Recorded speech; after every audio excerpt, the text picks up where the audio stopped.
I shall sink you a sock. 1, 2, 1, 2, 3, 5, 6, 7, 8.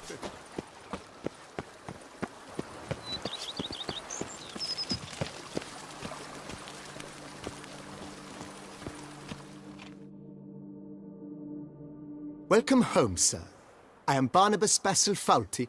By order of the Duchess, I shall serve you as Major Domo of Corvo Bianco. I previously served with distinction at the Nibli family manor and in Nazaire with Admiral Rompali, who, as you are certain to know, is an extraordinary demanding gentleman. Whoa, Barnabas Basil. One thing you ought to know. I'm not your typical landed gentleman. Truth be told, this is the first real property I've ever owned. Oh, in that case, you must leave it all to me. I shall organize, see to everything, and whip the house into order.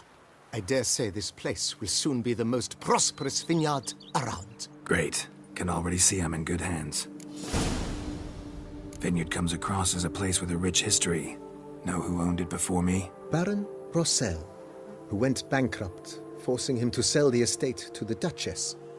The Baron, in turn, had purchased it from Monsieur Bolius of the Headsman, a truly colorful man of Ketweni origin. He was actually a headsman? No, not him, but his great-great-great-great-grandfather. Indeed. Apparently, he was a common cut-purse who somehow secured for himself the post of ducal headsman in Beauclair. Went about his work with an exceptional penchant. They say he chopped off more heads than there are grapevines in the ducal vineyards. He never hesitated, not once. Never sliced unevenly, never botched a job. For his exemplary service, the Duke granted him a title and this estate. Monsieur Bolius, on the other hand, was an engineer in his younger years. Once retired, he settled here and took to producing wine. Sadly, misfortune struck and he lost his sense first of smell, then of taste. Additionally, he could not drink alcohol. His medic forbade it. Shame that.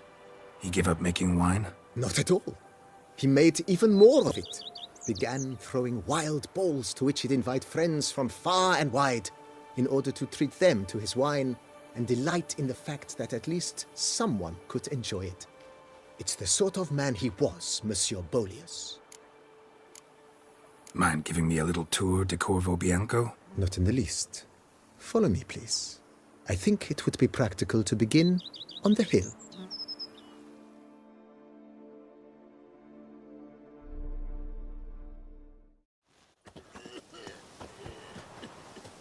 Behold, sir, your estate in all its splendor.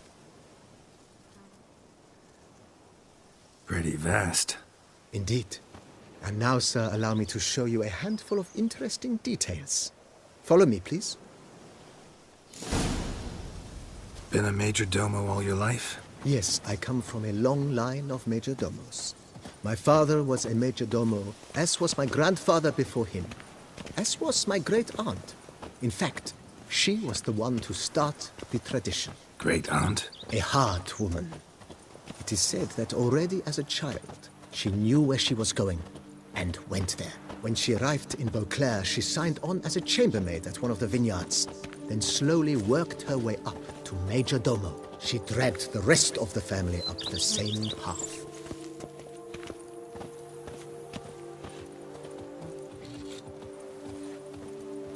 The servants' quarters. I occupy the green home. With the Duchess's permission, I have hired a full staff. Their salaries to be paid from the ducal treasury. Nice of her. Not the most sightly part of the estate, I admit. But I think it's worthwhile for you as master of the domain to know where the help stays.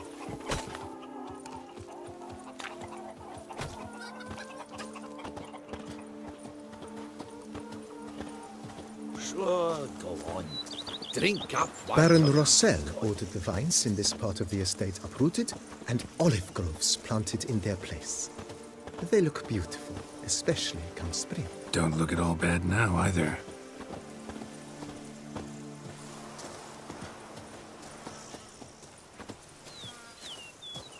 Down below lies your vineyard, where we grow a strain of Carfanere, one of the world's oldest.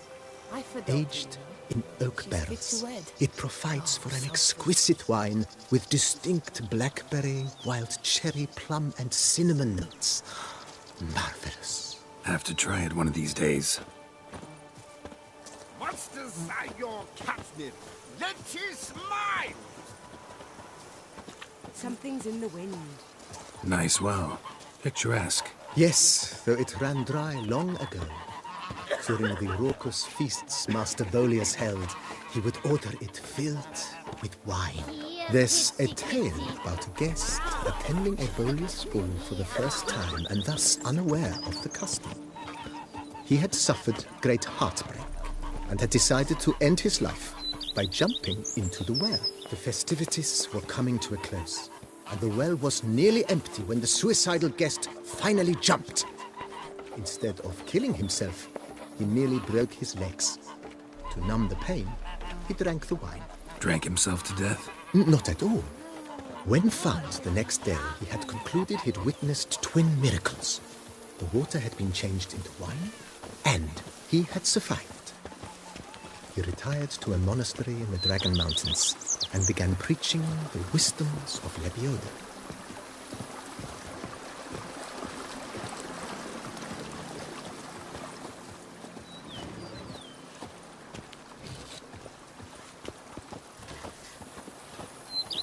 Monsieur Bolius' wife Nina kept a garden here. A supremely lovely place it was. Bit neglected now. I agree. Yet nothing stands in the way of restoring it to its former glory, and once again planting it with herbs and other vegetation.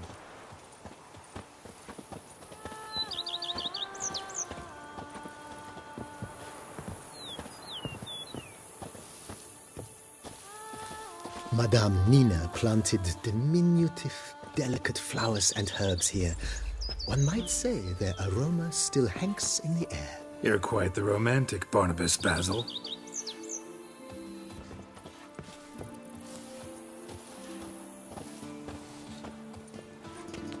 The Dutch is small, but do you know any who's not heard of our wines?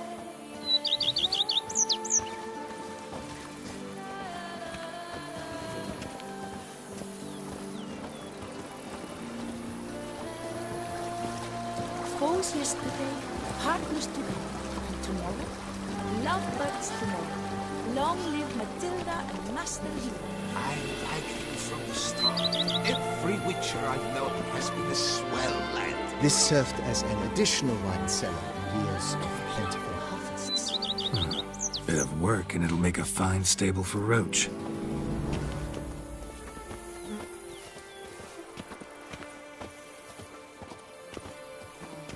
If my lips don't stink of wine... The cellars, voila. During Monsieur Bolis's time, wine was kept here, but Baron Rossel used it to store olive oil as well. I took the liberty of cleaning up the mess, which... I made while fighting the Bruxa. Thanks, Barnabas Basil. Appreciate it. Never ever trust a woman, remember that?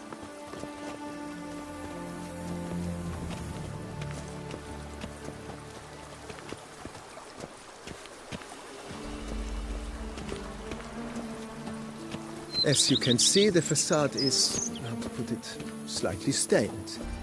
But one cannot deny it, a certain subtle southern charm. True, though it could use a bit of subtle paint.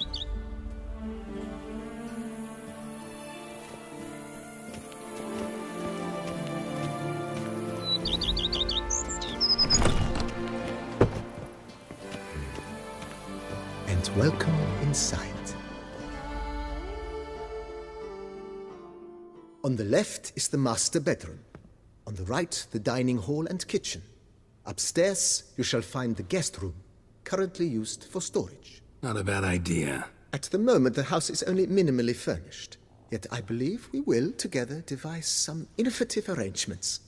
A few paintings, for instance, would breathe new life into the abode immediately. With that, sir, you've seen the full lay of the land. Corfo Bianco is a beautiful estate. Though one must admit, time has taken its toll. Forgive me for being forward, but if you were to choose to invest a small sum towards its beautification, consider me at your service on the matter. Think I'll take you up on that. Be sure to come and see you if I decide to do any remodeling. Mentioned the place could stand to be spruced up. Oh, most decidedly, sir. The question is where you would like to begin this rejuvenation.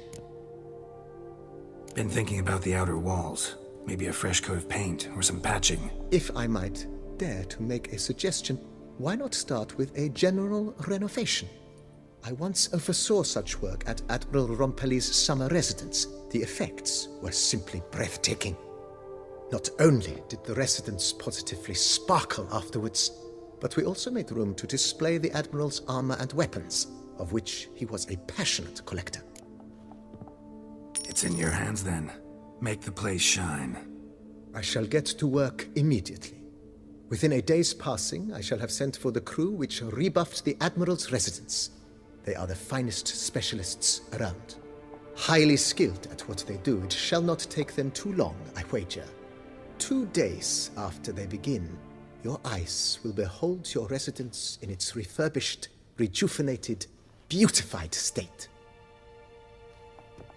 Is there anything else you require, sir? Got these spacious grounds. But maybe it's time to make them more... useful. Oh, yes. We certainly should. The way I see things, given your trade, sir, you would be wise to put in a grindstone and an armorer's table. A good way to start things off, don't you think? My armor needs work from time to time. You know, oil this, reinforce that. Could use a decent work table where I could do all that. Admiral Rompelli once hired a specialist who made the finest armorer's tables this side of the Yaruga. I will contact him at once. Good. Order me up a table like that. Immediately, sir. I expect it will take at most 1 day to arrive. Will you be needing anything else, sir? In my trade, my blades get dull pretty quick. Could use a grindstone, professional grade. Of course. No one would consider that an unnecessary extravagance, I would wager. Then send out for one, please. A high-quality stone to be set up in the yard. Of course. I shall send a runner to town at once. I believe you shall be grinding to your heart's content by tomorrow. Will you be needing anything else, sir? Know what? Changed my mind. Not in the mood to talk about redecoration today. But I wanted to ask you something else. I shall be glad to answer your every question, sir. Thanks. Gotta get back to my business now. See you soon.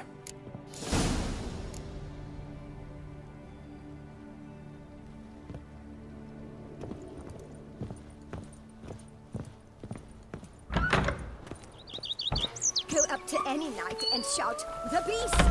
You'll smell the soiled armor at once.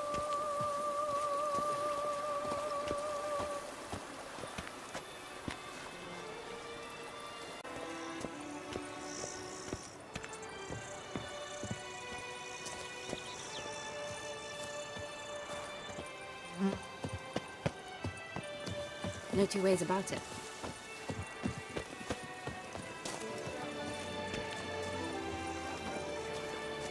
Witcher, I've a matter of prime urgency and import. I must speak to you.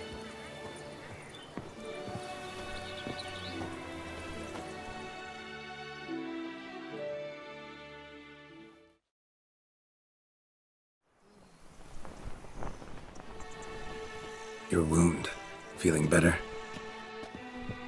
It's healing splendidly, though I am to avoid trouble for some time. To be frank, that is precisely why I wish to speak with you. Want me to stand in for you? Take on some trouble on your behalf? That could very well be the case. You see, there is a maiden, nay, a lady. I suspect someone's cast an ill spell upon her. A curse, perhaps. Let me guess. She suddenly grew cold, haughty, and distant, though the night before she was flirtatious and alluring. Tut tut, Witcher. You jest, yet the matter is grave. Though true, the lady in question is dear to my heart. I shall not deny it. I fear she has fallen victim to ill magic, and knows no one she could turn to for help. What makes you think she might be cursed? You must keep all I say to yourself, I beg you. I would never dare to be so indiscreet normally, yet I'm troubled about her, for her. Vivian shuns the company of others.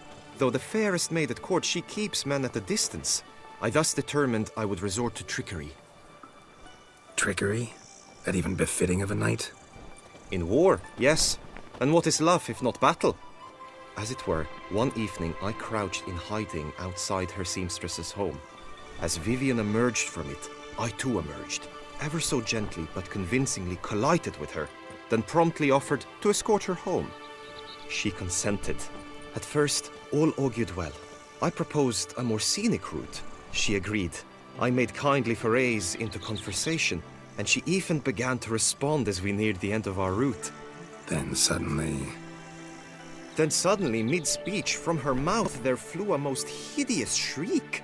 I stopped stone cold in my tracks while she turned red, then promptly ran off. I did not give chase that time.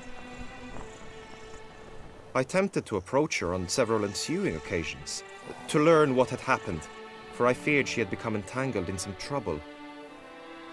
I noted that often, come night, she ventures into the woods, where I've seen her walk about a glade near a pool. I've striven on occasion to follow her, but lost track each time. It seemed then she'd melted into the air. sound you heard. She might have just had a sore throat. Had I thought it possible the sound was natural, I never would have taken up your precious time. Notice any other strange behavior? Additional symptoms? No, Vivian's avoided me wholly since the first encounter. But folk gossip. What about? They say she's secretive, that no one ever sees her after dusk, that she's wont to suddenly disappear. Nothing unusual about any of that. Tell me more about Vivian. Who is she? What's her story? She's Her Enlightened Highness's lady-in-waiting. Her mother was a lady-in-waiting, her father a knight. That is all I've learnt, for the Duchessa grows angry when asked about her. Vivian spends her days within the palace walls. Yet we are in luck, for she has been named the tourney's patroness this year. Thus, each participant will be granted an audience with her. Got a problem then. See, I'm not a participant. I've devised a solution already. You shall take my place in the lists and thus gain the chance to speak to her. I was looking forward to winning the tourney, very much so. Yet for Vivian, I am prepared to sacrifice anything. This tourney, how's it work exactly? It is the year's grandest and most important contest. Knights from all corners come to face off for the grand prize. And more importantly, for glory. A demanding test of knightly prowess in horsemanship, marksmanship and fencing. I qualified for the first time, had great hopes of winning. Yet... Yeah, I get it. Anything for Vivian. Hardly a regular job, this. Not often I gotta take part in a tourney to fulfill a contract. Fee can't be anything ordinary either. I'm no magnet to command heaps of coin, but naturally I shall award you a just amount. How much do you demand?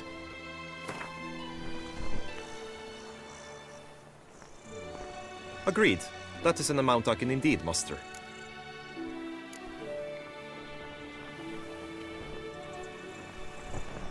Fine, I'll look into it. Gotta admit, piqued my curiosity. I shall be forever in your debt. Now, we must ensure you are not eliminated from the tourney before you can meet Vivian. Meaning? Could you show me how you shoot, ride and fight, perchance? And you must learn the tourney rules, know how to apply them in practice. I did not mean to suggest I doubt your abilities. Everyone must train, even a witcher.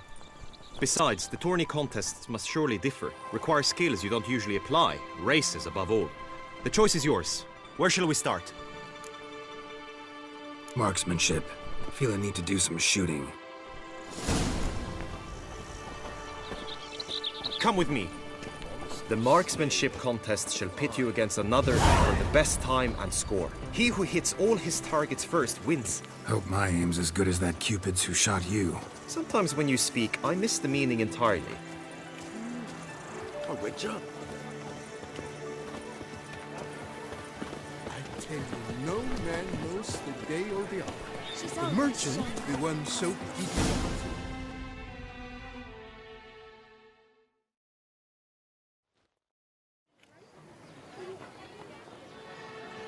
Hit the red targets!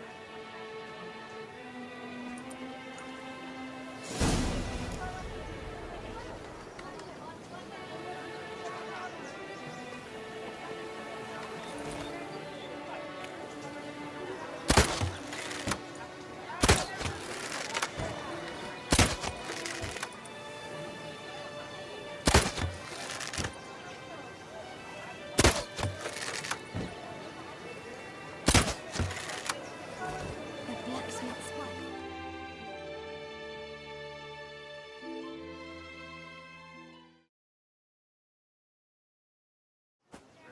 Once more?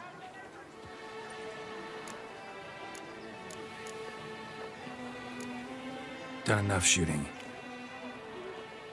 Where to now? If you wish to know my thoughts, were I you, I would train on the race course ahead of all else. Let's do some riding. Roach will like that. Excellent idea! Come with me. The tourney's race differs from others you might have taken part in. You shall not ride against any opponent. How's it a race at all, then? It's a race against time. The true track begins in the arena, runs round the tourney grounds, then finishes again in the arena. The training track, however, lies beyond the arena. We shall go there now. Idleness is chief mistress of vice is all. Then who can say what work can pay?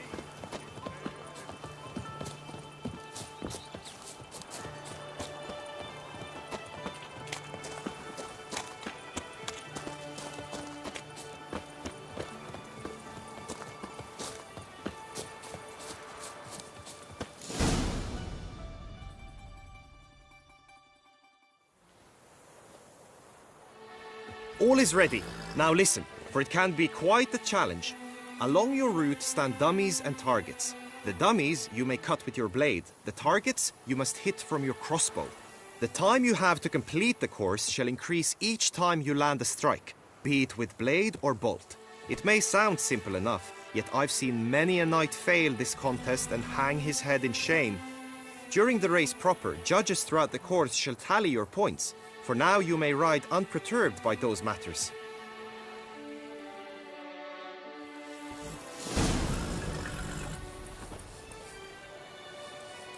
That's it, Roach.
Come on.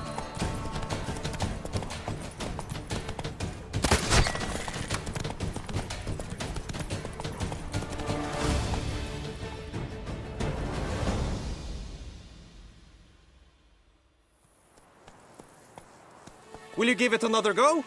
I can set out more dummies. Had enough. Rather not wear my horse down before the real race. Where to now? Be nice to swing, do some footwork, work up a sweat. Very well. We shall practice infantry combat, one-on-one. Each knight opts for his own method. Rainfarn, for instance, fights halberd in hand. Come with me. You will team with other knights to fight. The clash simulates a true skirmish during battle. Come the end, You shall fight a duel. It will determine your place on the podium. I always liked the duels the best, but now I can think only of my Vivian. In the end, it is good you will replace me. I sense I would simply be distracted this time.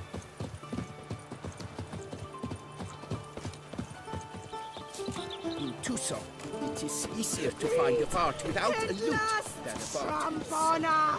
Wisdom lies stripped of all that is... Richard.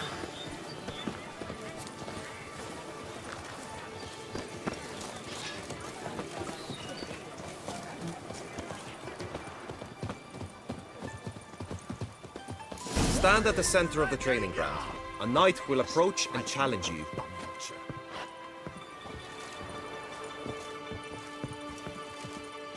Witcher act always with reason. The Knight's Codex commands constant improvement. You shall perish, evildoer! No mercy!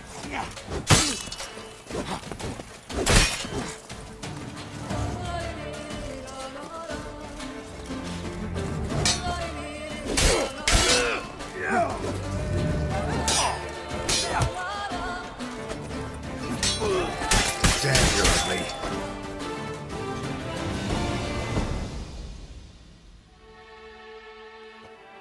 Do you wish to practice fighting a moment longer? Think I've seen enough. Sorry to be blunt, but the simplest Witcher contract demands more skill than this kind of combat. Now you must go to the inscription tent. Honor and glory are all true and good, but your scrolls must be in order.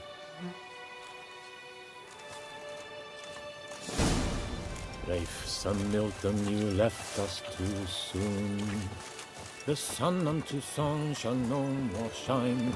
We shall no more delight in the taste of wine.